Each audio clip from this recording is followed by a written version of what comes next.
In recent years, there's been more media attention and public action over the environmental effects of single-use plastics. The constant consumption of these plastics has become a global epidemic, with heaving piles of trash littering our landscapes, oceans, and ecosystems.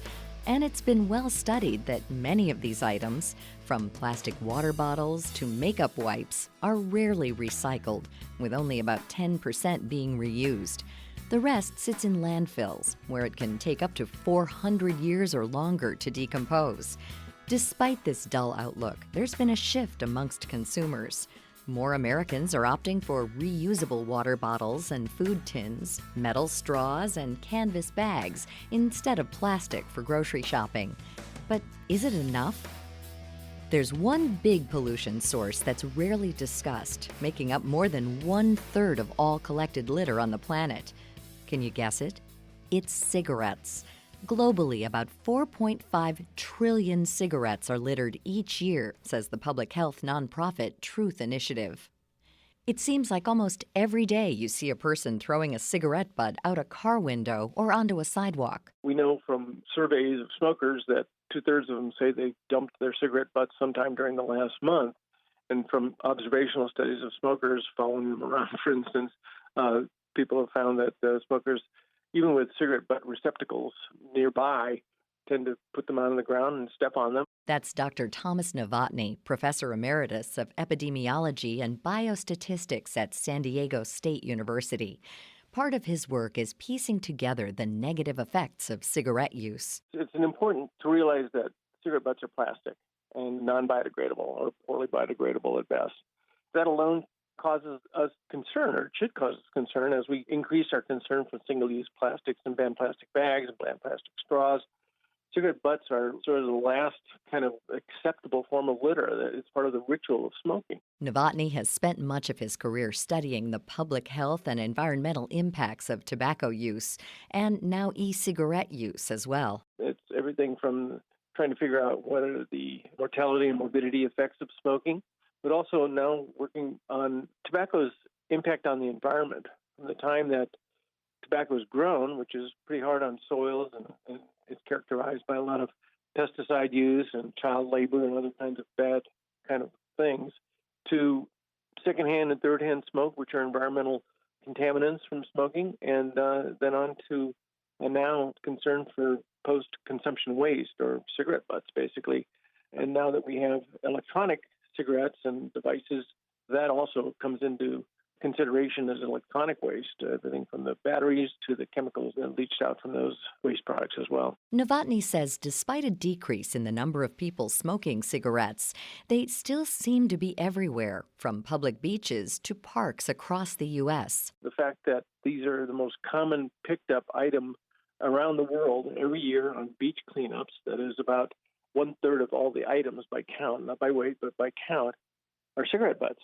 And that's enough to say, look, this is a public nuisance. Cigarette butts are a public nuisance and eyesore, but more notably, they're toxic, leaking out chemicals like arsenic and lead. It's not too hard to imagine this, given the chemicals that are in cigarettes, 50 or so carcinogens and 7,000 other chemicals. Nicotine is in itself a pesticide, and that alone makes it of concern that so many cigarette butts dumped into the environment every year may be causing some sort of chemical contamination, pollution of our waters or beaches or other natural areas. And once they seep into those areas, they stay there for several years. A 2015 study published in the Public Library of Science found that after 2 years, a cigarette butt had only decomposed by about 38%. Many of us look at a cigarette and assume it's mainly made out of paper and is decomposable, but the filter in the cigarette is actually made entirely from plastic. Novotny says that the tobacco industry first created these plastic filters in cigarettes as a marketing ploy. When you think about it, a filter means that you've taken out all of the hazardous stuff. It's certainly not the case that the filter does that. It'll filter out some particulates, but many of the chemicals that go through the cigarette into the smoker's body, cancers, heart disease, all the other diseases, have not really abated as a result of filter use. They've gone down because people have quit smoking. But today, despite fewer people smoking, there's still trillions of littered cigarette butts everywhere. The National Audubon Society protects birds and their habitats and released a photo taken by one of their volunteers of a bird feeding its chick a dirty cigarette butt on a Florida beach. Novotny says this accidental consumption is not a rare occurrence and can be incredibly dangerous. What has been found is that bottom-feeding fish and other birds, etc., have been found to have cigarette butts in their gullets, mistaken for food. We know that pets have consumed them. There's actually a pet poison center in a couple of places in the U.S. We've been able to collect data from those to show that birds, dogs, other kinds of non-discriminate eaters have consumed them. Even children have done so. And it's not uncommon to have kids on the beach find cigarette butts in the sand. And in fact, there's been some cases of kids consuming them, many cases actually, and having nicotine toxicity and having to go into emergency rooms to be treated for this. Novotny and other researchers wanted to measure the extent of the damage caused by one cigarette butt. So we've, in the laboratory, been able to identify on the sort of level of toxicity for cigarette butts in the aquatic environment by doing some tests using fish and mussels, and some other organisms have been studied as well to show that the chemicals leached out of cigarette butts can be lethal. And the figure that we've come up with is one cigarette butt in a liter of water, either salt or freshwater fish, who are exposed to that concentration die. Half of them die. It's called the lethal dose 50. If one cigarette is this toxic, think about the 6 trillion cigarettes that are smoked each year worldwide. And in polls, more than 2/3 of smokers admit to improperly disposing of their cigarette butts. So what's being done to curb this habitual littering? Novotny says there are laws in place, but rarely are they enforced. In California, the fine for littering is $1,000 for every episode. And that includes cigarette butts. If someone observes them, if a policeman observes someone littering their cigarette butt, it can generate a fine of up to $1,000 in a day of community service. Very few of those are levied, and very few enforcement efforts are made, for instance, on smoke-free beaches. There's always other priorities that sort of get in the way of that, and that's not something that's very easy to change. Novotny says that many public health researchers, including himself, are trying to find ways to make smoking less palatable to consumers.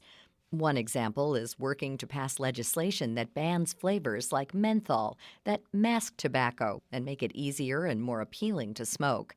And you don't have to be a scientist to take part. Everyone can make a difference in some way. I think that as time goes on, people become their own sort of best sort of enforcers. Hopefully smokers respond to that as a sort of public good, but non-smokers can remind smokers that it is illegal or really improper to be dumping their cigarette butts in national parks and beaches, and state parks and beaches, and city parks and beaches. So, the next time you see a littered cigarette, take a second to pick it up and throw it in a trash can. Flicking a cigarette out of a car window or tossing it on a sidewalk should never be an option. To find out more about our guest, Thomas Novotny, and this topic, visit viewpointsradio.org. This segment originally aired in November 2019 and was written and produced by Amira Zaveri. Studio production by Jason Dickey. I'm Marty Peterson.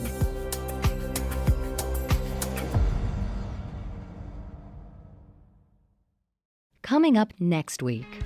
It's not about just getting good reviews, and you can't rest on your laurels in that kind of way, like, oh, we got a great review by the Chicago Tribune, we're good now. Like, no, we have to keep doing different things with our guests. The many challenges of surviving the fine dining industry. Then, most of us revert to some sort of what we call an adapter. It's a little nervous gesture. What's your telltale sign when you're feeling tense or telling a lie? I'm Marty Peterson. and I'm Gary Price. These stories in depth on your public affairs magazine, Viewpoints.